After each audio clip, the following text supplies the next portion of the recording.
5 anxiety symptoms that scared me the most. Okay, so number 1 for me was digestive issues. I could not, my food wouldn't even digest. Like, number 1 was I was feeling terrible nausea. I just could not eat. Even just the sight of food would make me sick. I literally felt like I had the stomach flu that wouldn't go away. And I just would not eat. The second thing was, even if I ate, my body just didn't digest it. I just couldn't digest it. And it was like I wasn't absorbing anything. So it was so easy for me to think there was something physically wrong. There was a digestive issue. And no matter how many times I got ruled out by the doctor, they were like, you're fine. And I'm like, why can't I digest my food? On top of that, I was losing a lot of weight. It was almost like the anxiety was making my body run so much faster that I was just dropping weight. I ended up dropping 45 pounds. Number 2 was heart palpitations. Now, my heart would beat fast, right? Naturally, if I was playing sports.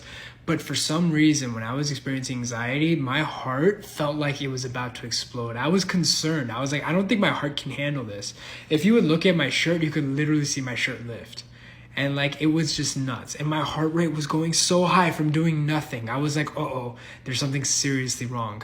And so that leads me to number 3, which was blood pressure issues. I genuinely was scared of my blood pressure. My blood pressure was so high that I was sleeping with a blood pressure cuff. I would literally wake up in the middle of the night because I would get a panic attack in the middle of the night and my blood pressure would be through the roof, and I would check my blood pressure and it would be nuts. It was like 190 by a ridiculous amount, like 120, way scary.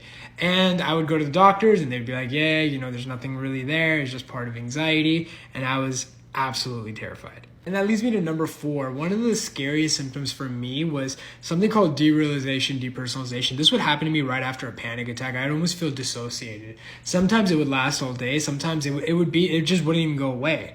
And when that happened, that was when I had convinced myself that I was actually going crazy. I'm like, look, this isn't just physical. My reality is changing. Something is seriously wrong. This is something that we have to get fixed right away. Well, all that was the DPDR, the derealization, depersonalization, was just a trauma response from all the overwhelming fear of me not knowing what was happening. And then finally, number 5, which is obvious, which were panic attacks. I did not know what a panic attack was until I got it. And then when I got it, I was like, I never want to have this again because it was so scary and it's not a fun feeling. I just would do anything to not feel it. But when I focused on a few principles, all of this ended up going away. So if you really want to know how to overcome this once and for all, check the comments. I have a lot of resources.